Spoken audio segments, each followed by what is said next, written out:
Hey, AP Chemistry, we are back on the second week of coronavirus shut-in, quarantining. Um, I didn't get a chance to go over the FRQs before break, and I wanted to make sure that I actually did a video for you guys to go over all of the questions I had left with you that last week. Grades will be in at some point by Wednesday this week. The world is topsy-turvy right now, so we're all trying to figure out how to deal with this. I want to make sure that I go over this stuff, though, because the AP Chemistry test is still happening this year. I got an email from Mrs. Seidel last week. Basically, the AP College Board is going to do, this is crazy, at-home AP tests. They are going to do all the tests online this year, which for me is the first time I've ever heard of anything like this. This is absolutely crazy. I don't know how it's going to look. The email was a little short on details, but they are going to administer the tests at home online. I have no idea how that is going to be done with integrity, because obviously you're going to be able to communicate with people and be able to get answers and talk about it.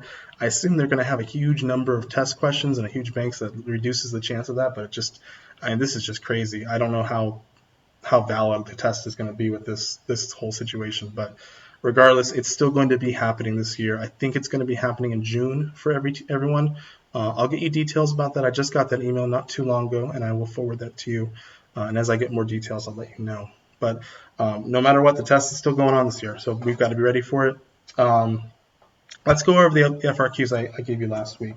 So the first FRQ had to do with this reaction, CS2 reacting with Cl2 to make carbon tetrachloride and S2Cl2. And let's just go through them step by step. The first question, carbon tetrachloride can be synthesized according to the reaction represented above.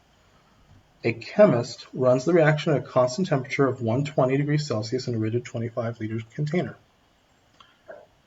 Chlorine gas is initially present in the container at a pressure of 0.4 atmospheres. 1. How many moles of Cl2 are in the container? And then 2. How many grams of carbon disulfide are needed to react completely with the Cl2? All right, so this is the first question, really just at the end of the day. It is an ideal gas law question and a stoichiometry question. So you zoom out here. I'm going to primarily be looking at my answer key here. So how many moles are in, do we have the Cl2 to begin with? We have, I should mark, this is not CCl4s, Cl2. We have 120 degrees Celsius as a temperature, 25 liters as a volume, and 0.4 atmospheres as a pressure. How many moles of Cl2 do we have? We use PV equals nRT to figure that out. So the number of moles of Cl2 is going to be equal to the pressure multiplied by the volume, all divided by the gas constant, 0.0821, and then the temperature in Kelvin, 298 Kelvin. We get 0.31 moles of Cl2. The next question is asking us, well, if we have that many moles of Cl2, what mass of the other reactant, the CS2, do we need to completely react with that?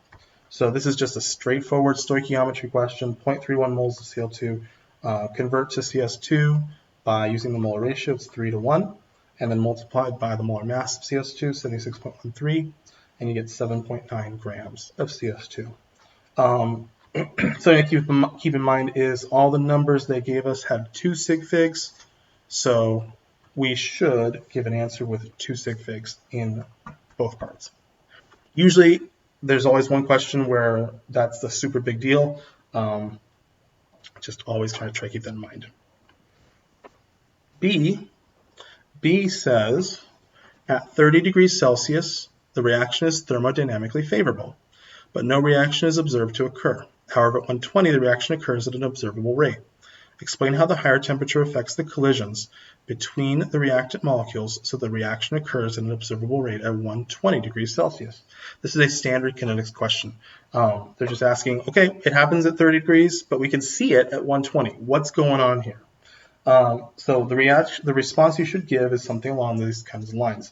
At a higher temperature, the reactant molecules are going to have more kinetic energy. That makes sense. They can go faster at 120 degrees Celsius.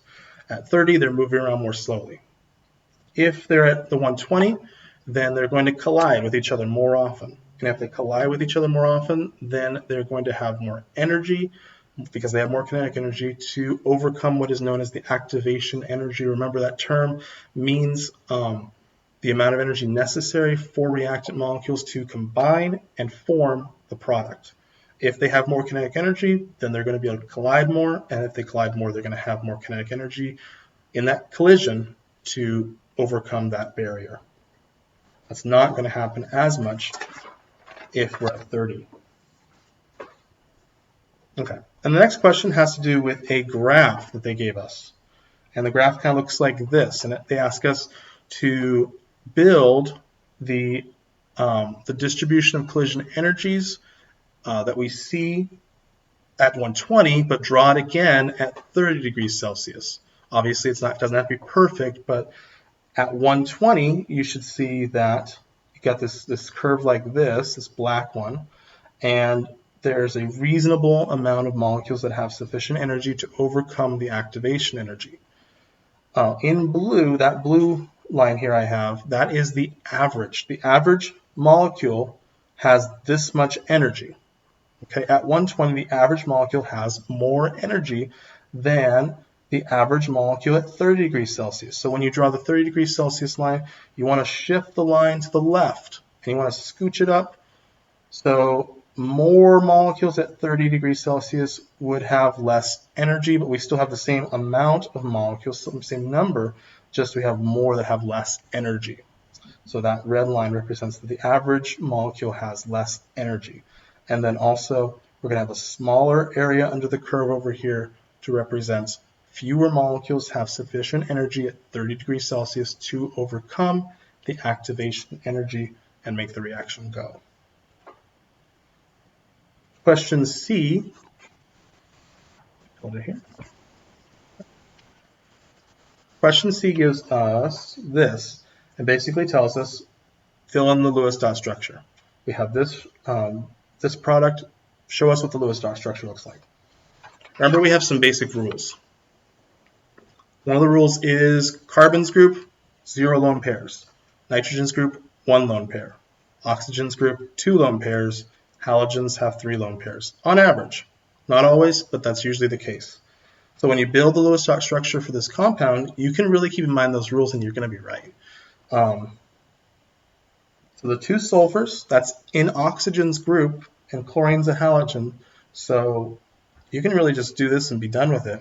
You can draw single bonds between each of the elements, each of the atoms, and then 2 lone pairs on the sulfurs, and then 3 lone pairs on the chlorine, and that counts up to the correct number of electrons. It's really fast and good. Sulfur has 6 electrons in valence, chlorine has 7.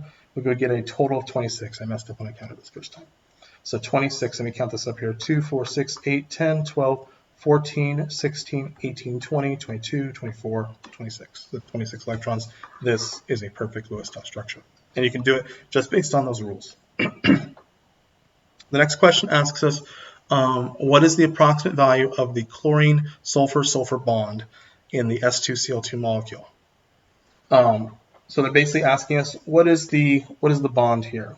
What is the angle of the bond between these atoms? And you can see that we are going to have a bent structure because the central atom here it has 2 lone pairs but 4 electron groups. 1, 2, 3, 4. That is a bent structure. So when you respond, all you have to do is remember the angles of a bent tetrahedral structure. You are going to be not asked exactly what it is. Don't worry about that. They accepted anything between 104 and 110 degrees. And the correct answer would overall be something like this. So due to the bent shape, the angle will be less than 109.5. So tetrahedral molecules have a bond angle of 109.5 degrees. So when it's bent, though, that angle gets a little bit more acute.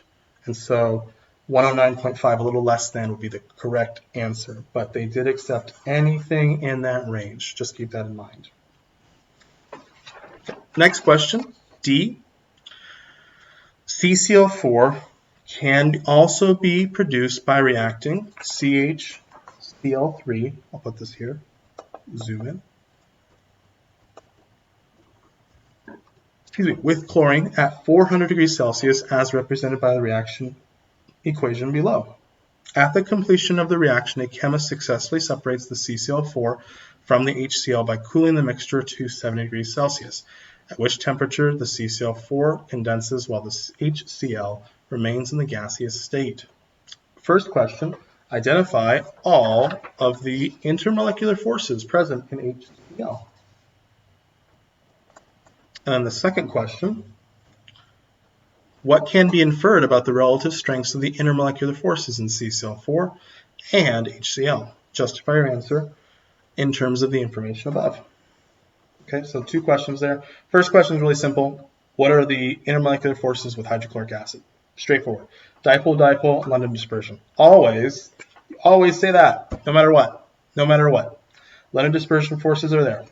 But this also has a dipole. It has a dipole because chlorine is much, much more electronegative than hydrogen, so the electrons are going to be pulled towards the chlorine in this covalent bond, so you're going to have a dipole towards the chlorine. Second question, though, is a little bit harder. So what they tell us in the statement there is that the carbon tetrachloride condenses at 70 degrees Celsius while HCl does not. That's a big deal. The thing about that, the weird thing about that is that they're saying that the molecule that has a dipole is not going into the liquid phase at the lower temperature. This means ultimately that the intermolecular forces between carbon tetrachloride's atoms, or the carbon tetrachloride molecules, are stronger than the ones between HCl's. Let me say that one more time. Carbon tetrachloride's intermolecular forces are stronger than HCl's. That's a big deal because people generally think dipole-dipole is stronger. And in general, that is true, but not always, and definitely not between different molecules types. So CCl condensing at 70 degrees Celsius means that those molecules are more strongly attracted to each other and therefore condense into the liquid phase, while HCl's, they don't condense. They're not as attracted, so they stay apart from each other. So a CCl4's molecules must have stronger intermolecular forces, and that's really all I have to say, basically, because that's what you see. That's what the observation is. The observation is at the 70 degrees Celsius, CCl4 condenses, therefore they must have stronger intermolecular forces. HCl does not have as strong. That's an unexpected response. It's really kind of weird. Okay. Next question. This is from 2017 as well. So it says, answer the following questions about the isomers fulminic acid, and isocyanic acid. 2 possible Lewis dot structures for fulminic acid, HCNO, are shown below. Explain why the diagram on the left is the better representation for the bonding in fulminic acid. Justify your answer based on formal charge. So just a couple years ago, formal charge came into play, which is a little annoying because I hate formal charge. You guys remember that? But we have to look at the 2 structures and compare and see which one actually has the better, why the left one is better. So what you want to do here is you want to set up the formal charge equation. Remember that has to do with the number of valence electrons minus the lone pairs of electrons minus 1/2 of the bonding electrons. Okay, so in carbon here, 4, that's the number of valence in carbon, minus 0 since there are no lone pairs, minus 1/2 the bonding electrons, which is 8. All of the electrons in carbon there are bonding. That gives us 0. And with oxygen, you get minus 1. For this one here, carbon has 4 valence electrons. There are 2 electrons which are not bonding, minus 1/2, 6 electrons which are bonding. That gives us minus 1 as a formal charge. And then for oxygen here, oxygen has 6 valence electrons, 4 lone pairs, minus 1/2 for bonding electrons. That gives us a formal charge of 0. This is better. Why is it better? Because you want to have the minus charge on oxygen. Minus charge on oxygen because oxygen is the more electronegative element between carbon and oxygen. So we got a 0 for carbon, we got a -1 for oxygen here. Bingo, that's the right one, no matter what. So oxygen should have a lower formal charge because it is the most electronegative. The left structure is the correct one. Next question. Okay, they give us this reaction taking place, the isomerization, that's what it's called, isomerization of fulminic acid to isocyanic acid, and they say, please, using the Lewis-Dot structure diagrams, figure out the enthalpy of the reaction. And they give us all this information here on the bond energies. So that's actually really nice because we know how to do that. So remember that when we look at a reaction and we want to find the bond energy, the enthalpy of the reaction, we're going to take the number of the energy of the bonds broken minus the energy of the bonds formed, endothermic minus exothermic reactions. Breaking bonds, you got to put energy in. To form a bond, you take energy out because forming bonds actually, it reduces overall energy between atoms. So this is what you would set up here. So 413 for the carbon-hydrogen bond, and then the carbon-nitrogen bond, and then the nitrogen-oxygen bond. So those are all being broken, and then you're reforming. 391 is the hydrogen-nitrogen bond. 615 is the carbon-nitrogen bond. Oh boy, and then carbon-oxygen 745. So do these calculations here, you get negative 246 kilojoules per mole reaction. C, a student claims that delta S for the reaction is close to 0. Explain why the student's claim is accurate. So remember delta S, that is the entropy of a reaction. That's the overall chaos or randomness of a reaction. Why is this reaction taking place net 0 entropy change? The answer is because there has been no change to the number of molecules in the reaction. There has been no change to the phase of the molecules. There has been no change to anything, really, besides the positioning of the atoms. But the positioning of the atoms doesn't have any overall effect of how much randomness there is. They're just in a different spot. But the molecules overall have not changed in position, in phase, or number of molecules, or temperature, or anything. So entropy is the same. It doesn't change at all, so it's 0. D, which species fulminic acid or isocyanic acid is present in higher concentration at equilibrium at 298 Kelvin? Justify your answer in terms of thermodynamic favorability and the equilibrium constant. This one's a tough question. So you have to think back to this equation that we have here. They want to know, okay, which direction is this reaction going? Is it going this way or is it going that way? Or which side is favored? The answer is based on what we just answered with delta S. So since delta S is 0, we can figure out Gibbs free energy. Remember that Gibbs free energy is equal to delta H, the enthalpy, minus the temperature times the entropy. Entropy is 0. The change in entropy is 0. So that means that delta G equals delta H, that those are the same. So therefore, delta H is, since delta H is negative 246, that means delta G is negative 246. And since negative 246, that's a negative number, that means that the reaction is spontaneous. Since the reaction is spontaneous, that means that the value of the equilibrium constant must be greater than 1. That's just by definition. If a reaction is spontaneous, the reaction's equilibrium constant must be greater than 1. No ifs, ands, or buts. The reaction is spontaneous and more products will form. That's it. But it's kind of a convoluted thing because you got to remember, okay, 0, put that in that equation, and then remember that negative delta G means greater equilibrium constant. There's a lot of little parts there. Remember when I said that every little bit comes into play on these questions. Okay. After D, we have new reaction equation to look at. It says the ammonium salt of isocyanic acid is a product of the decomposition of urea, CO parentheses NH2 2 represented below. So we got this reaction taking place, and they want us to look at it.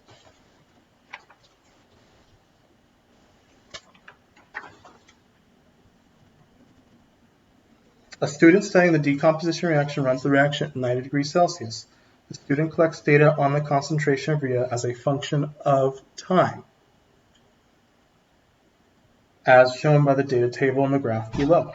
The student proposes the rate law is this right here. There might be a little bit weirdness here. Hello, Audrey. My little daughter's coming in.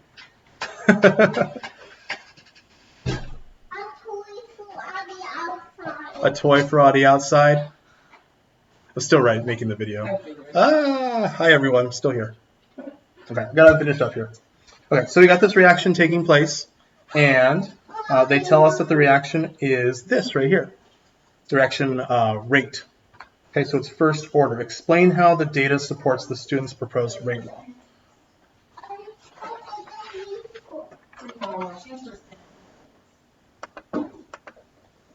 So when you look at the data itself, you can see that starting at time 0, 5, 10, 15, 20, this is the big deal here. We go from 0.1 to 0.05 and then 0.025.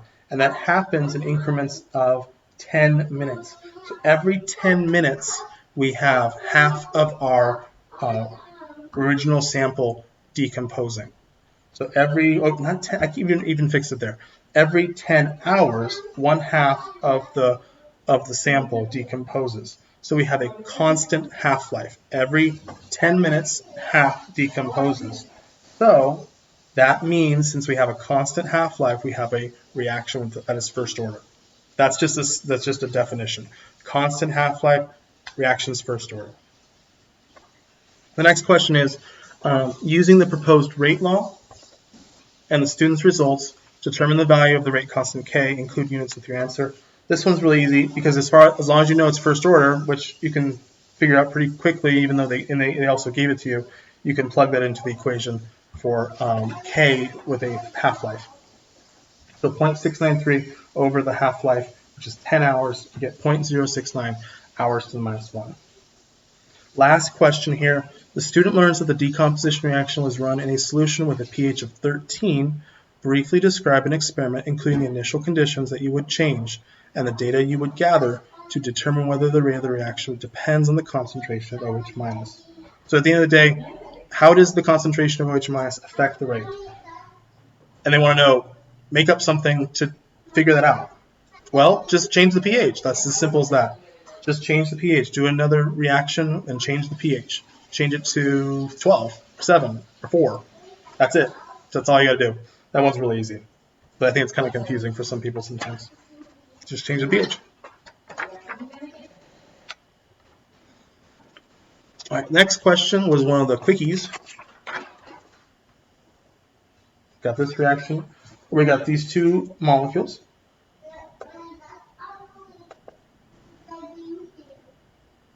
We got CS2 and we got COS. We have different boiling points. The table above gives the molecular structures and boiling points for compounds CS2 and COS. In terms of the types and relative strengths of all the intermolecular forces of each compound, explain why the boiling points of CS2 is higher than that of COS.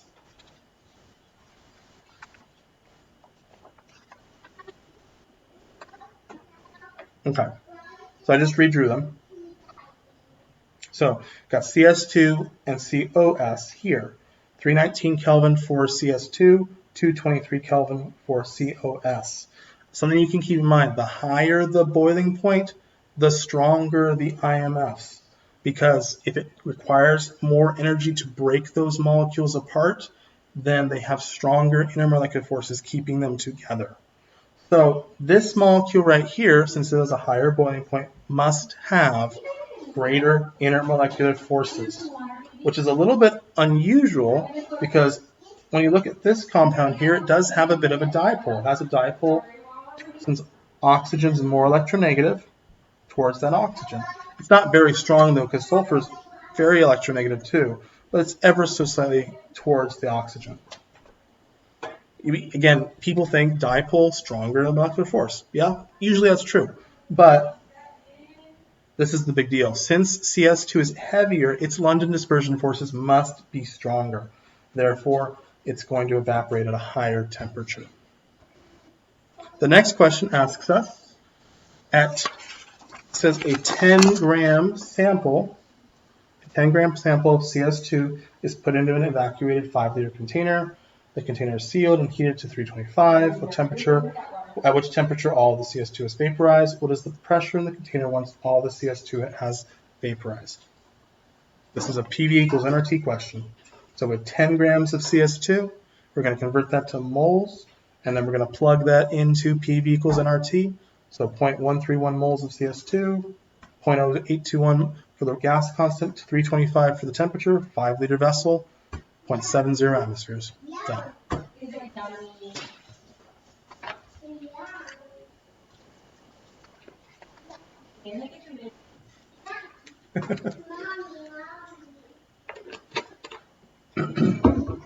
All right, next question.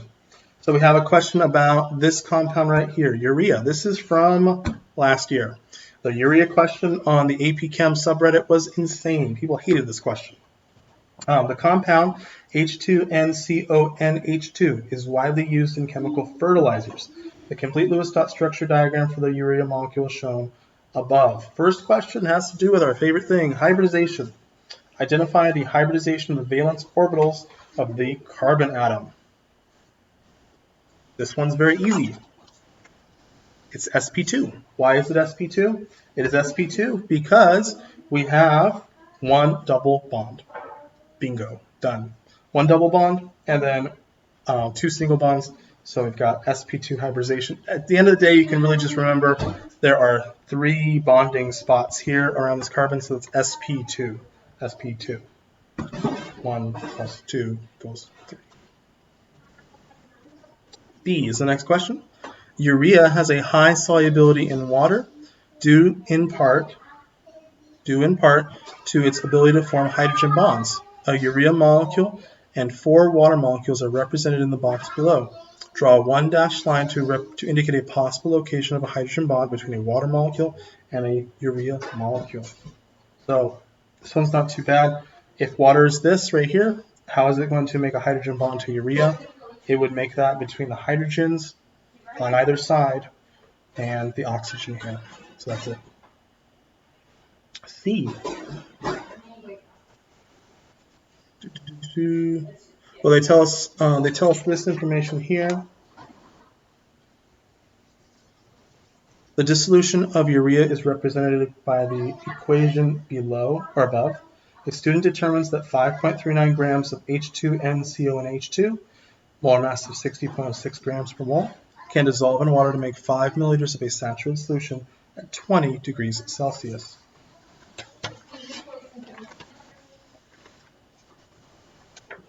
And then they give us this question. Calculate the concentration of urea in moles per liter in the saturated solution at 20 degrees Celsius. Simple enough. 5.39 grams of urea divided by the molar mass. Get that many moles of urea. The urea's molarity is going to be 0.0897 moles divided by 5 milliliters, 17.9 molar. Easy. Next question. The student also determines that the concentration of urea in a saturated solution at 25 degrees Celsius is 19.8 molar. Based on this information, is the dissolution of urea endothermic or exothermic? Justify your answer in terms of Le Chatelier's principle. This is kind of a weird question. But it's important to note here that at this higher temperature, the concentration went up. So I'm going to write that down. So is it endothermic or exothermic? This is important to remember. So at 20 degrees Celsius, we have 17.9 molar. At 25 degrees Celsius, the concentration went up to 19.8 molar. then solubility increases with temperature. This suggests that dissolution is endothermic. We put more energy into the solution, so more dissolved. So it's endothermic. So if we think about this reaction that was given, if we're going to stress the solid side by giving it more heat and more aqueous solution is produced, then that means the reaction is endothermic. More heat's put in, making more dissolved, therefore it's endothermic. Next question. The equipment shown above is provided so that the student can determine the value of the molar heat of solution for urea. Knowing that the specific heat of solution is 4.18 joules per gram Celsius, list the specific measurements that are required to be made during the experiment. So they want to know essentially the enthalpy of the reaction. But the enthalpy of the reaction is going to be mc delta T over the number of moles that dissolved. Okay, because enthalpy is energy per mole. So this is what we're going to have to figure out. Okay, you're going to need to know the mass of water that's in the solution. You're going to need to know the mass of the urea that's in the solution. That's this part. You're also going to need to know the initial temperature and the final temperature. So these things are needed. And these things are needed. If you know the mass of the urea, you can figure out the number of moles of urea, and that's it. So to figure this out, the enthalpy of the solution, you're going to need to know these 4 things.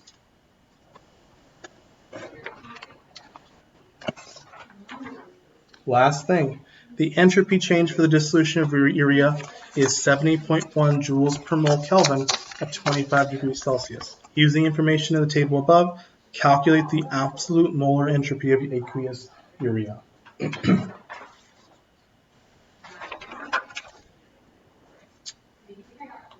So the entropy of the reaction is going to be the entropy of the aqueous urea minus the entropy of the solid urea, our product minus our reactant. They give us that the overall entropy is 70.1, and they tell us the solids entropy.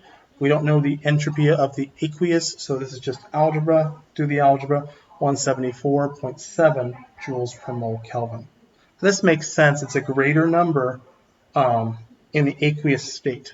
So dissolved in water, it's greater. G, using particle level reasoning, explain why entropy is the solution is positive for the dissolution. So why essentially is this 70.1, why is it positive? Why is there a greater entropy when the urea is dissolved? Well, it makes sense because in solution, urea has plenty of positions to be in. It could be moving around constantly around the water, but as a solid, it's locked in place. So its entropy is going to be lower as a solid. So when it's dissolved, it's going to be greater. That's about as hard as it gets later. Last question, number H, letter H. The student claims that the entropy for the process contributes to the thermodynamic favorability of the dissolution of urea at 25 degrees Celsius. Use the thermodynamic information above to support the student's claims. So the student says the reaction is going to be favorable, thermodynamically favorable, because the entropy is a positive number. That's all they're saying. They want you to say, well, why is this person correct? Well, it has to do with this. So delta G is equal to delta H minus T times delta S. If delta S is positive, that means that this number here is going to be positive, no matter what. There's no negative T. So no matter what, since this delta S is a positive number times the temperature, you're going to have a number minus a positive number. So that's going to overall decrease the value of delta G. So since the value of delta G is going to be decreased because of delta S being positive, that means that it is likely that delta G is going to be negative. We don't know, but it's likely, and delta S being positive supports that theory, supports that, I should say, hypothesis. And that's really it. So delta S being positive means that the value of delta G is going to go down. If it goes down, then it's likely that it's going to be a spontaneous process. And that is it. Those are all the FRQs I gave you from last week. This week, we're going to finish up the discussion of chromatography. I'm going to basically give you a video to see chromatography. I want you to answer some questions about it. And then we're going to start talking very briefly about organic nomenclature. So like how to be able to say what's, all those line drawings and stuff like that, be able to describe what their names are this week. And then we'll just do a lot of review, really. I don't know if there will be a lot of videos, but I'll try to keep up to date with you guys, going over questions and stuff like that. We're in a weird situation. We're going to make the best of it. I'll see you guys next time. Bye.